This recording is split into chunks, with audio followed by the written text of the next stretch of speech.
मंदिर में या घर पर जब भी पूजा करें दीपक अवश्य जलाना चाहिए। दीपक जलाने से व्यक्ति को सौभाग्य, आरोग्य और संपदा की वृद्धि होती है। दीपक जलाने के बाद दीपक को प्रणाम भी अवश्य करना चाहिए। दीपक पर रोली सिंदूर लगाकर उसका पूजन करना चाहिए और प्रणाम करना चाहिए। प्रणाम करने का मंत्र है, ध्यान से सुनिए। ओम शुभम करोति कल्याणम आरोग्यम धन संपदा शत्रु बुद्धि विनाशाय दीप ज्योति नमस्तुते। चलिए मंत्र का अर्थ भी समझते हैं। शुभम करोति कल्याणम यानी कि हमारा और हमारे परिवार का शुभ करो और कल्याण करो। आरोग्यम धन संपदा, आरोग्य धन संपदा हमें बढ़ती रहे, हमारी धन संपदा में वृद्धि होती रहे। शत्रु बुद्धि विनाशाय दीप ज्योति नमस्तुते, शत्रु की बुद्धि का विनाश हो और हम आपको प्रणाम करते हैं। दीप ज्योति अग्नि देवता हम आपको प्रणाम करते हैं। ये दीपक को प्रणाम करने का मंत्र है। इस श्लोक से ही आप समझ गए होंगे कि कितना महत्वपूर्ण श्लोक है, क्या कह रहा है ये अपने आप में। अगर आप ऐसा नहीं बोल सकते संस्कृत में तो केवल अग्नि देवताभ्यो नमः, दीप देवताभ्यो नमः, दीप ज्योति नमस्तुते इतना भी आप बोल सकते हैं। तीनों को एक साथ बोलेंगे तो ज़्यादा बेहतर होगा। दीपक जलाकर पूजन करने से मानसिक तनाव कम होता है, मस्तिष्क तेज होता है, दरिद्रता भी घर से खत्म हो जाती है। जरूरी नहीं है कि आप पूजा घर में ही दीपक जलाएं, मंदिर में भी दीपक जला सकते हैं, मुख्य द्वार पर भी आप दीपक जला सकते हैं।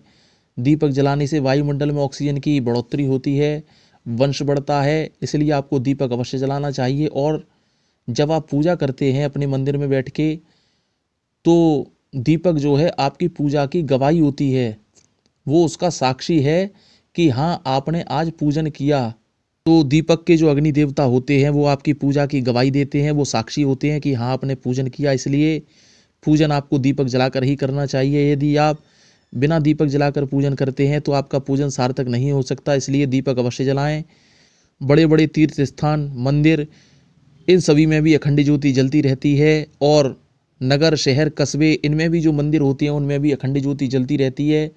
तो आप समझ गए होंगे कि ज्योति कि अखंड ज्योति का कितना महत्व होता है, दीपक जलाने का क्या महत्व होता है। इसलिए आपको दीपक अवश्य लगाना चाहिए।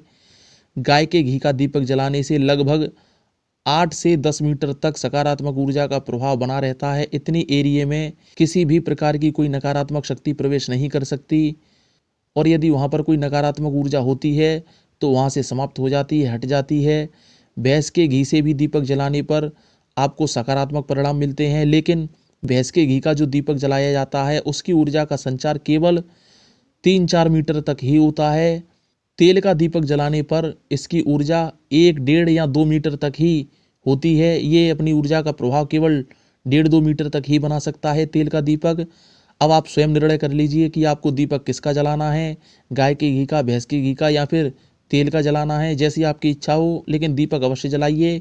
बिना दीपक जलाए किसी भी प्रकार का पूजा पाठ पूर्ण नहीं माना जाता, इसलिए आपको दीपक अवश्य लगाना है। एक व्यक्ति ने मुझसे पूछा कि मैं इतना काम करता हूँ, इतनी मेहनत करता हूँ, मुझे मेहनत का सही फल क्यों नहीं मिलता, पैसा नहीं आता और पैसा आता है तो टिकता नहीं है। मैंने उस व्यक्ति को बिना कुछ समय गवाए और बिना कुछ ज़्यादा जानकारी दिए एक ही बात पूछी कि आपकी उम्र कितनी है। वो बोले कि 38 या 40 की होगी। मैंने उनसे कहा आपने 38 या 40 साल की उम्र में कितने दीपक जलाए। वो कहने लगे मतलब। मैंने कहा मतलब ये है कि आपने अब तक की उम्र में कितने दीपक जलाए, चाहे वो मंदिर में जलाए हों, घर के पूजा मंदिर में जलाए हों या किसी वृक्ष के नीचे जलाए हों। वो व्यक्ति चुप हो गया और कहने लगा कि कोई खास तो नहीं, लेकिन हाँ कभी कभार मौका मिलता है तो जला देते हैं। मैंने उनसे कहा जितनी आपकी उम्र है क्या इतनी दीपक आपने जलाए, तो वो बोले नहीं। मैंने कहा जब आपकी जितनी उम्र है, जितनी दीपक आपने नहीं लगाए तो आपका धन कहाँ से रुकेगा, आपको व्यवसाय कहाँ से फलेगा, और यदि व्यवसाय फलेगा तो धन कैसे रुकेगा। वो कहने लगे कि दीप जलाने का इतना महत्व होता है। मैंने कहा जलाकर देख लो, आपको स्वयं पता चल जाएगा। तो अब ये तो नहीं पता कि वो दीपक जलाते हैं या नहीं जलाते।